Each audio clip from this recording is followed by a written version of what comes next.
Well, the FDA calls it an epidemic, the startling increase of kids and teenagers vaping. Initially touted as the safe alternative to smoking, health experts are now saying that there are no safe tobacco products for young people.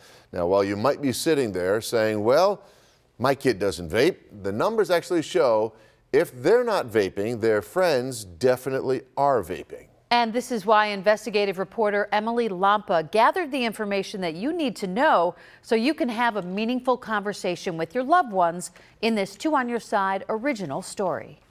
From the moment your teenager boards the school bus on Monday till it's lights out on Sunday in preparation for a new week, they're exposed multiple times to this. Vaporizers, e-cigarettes, the size and shape of USB flash drives or pens.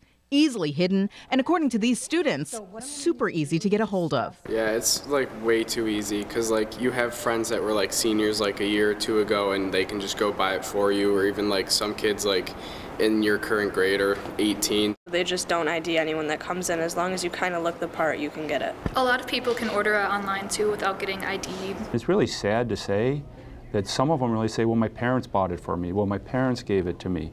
So why would a parent be giving a child something that is addicting and could cause them lifelong problems? And because that's a lack of knowledge. Iroquois Central Schools brought these high school students together for us to have them explain to the adults out there what they're seeing every day in school. I see people using it in the bathroom. How often do you walk into a bathroom at school and smell it? 90% of the time. Every time. Are there areas of the school other than bathrooms that you think are also very popular places to vape? Like locker rooms. Yeah, locker rooms are a big one, especially. In the halls, like at people's lockers, they do it. Or how are they doing it at the lockers? They like lean into their locker and they like put it through their sleeve. If you have a Juul, it's easy to have it so you don't blow any smoke out and barely any scent comes out. Like you can't even smell it yourself when you're doing it, or if someone next to you is doing it, you really can't smell it. Some kids use it during class and stuff.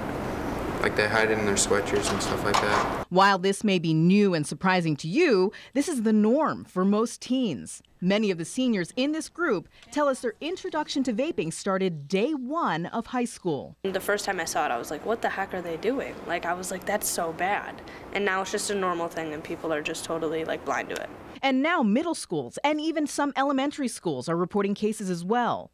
We have had kids and parents both report to us through our early intervention program that their children are vaping because they're being bullied if they choose not to. State numbers show youth vaping has nearly tripled over the past 4 years. That means that 27% of New York State teenagers are now vaping. As we've recently reported, many school districts in Western New York have now adopted zero-tolerance policies for e-cigarette products. We have a zero tolerance, but with that zero tolerance, it's still coming into school. And any given day, I'm sure if we went around and searched every single student, we would find quite a few of them. The number of students that we catch is nowhere close to the number of students that are doing it. And they just are like, whatever, I'll just go out when I get home and get another one. I think that those who are already on it, they're not believing the stats. They think that it's just people making stuff up to get them to stop. I would say about half of the students are very proud and boastful about it because they think it's something cool, but the other half really tries to hide it because it's something that they're ashamed of and they know is wrong. Our nurse already has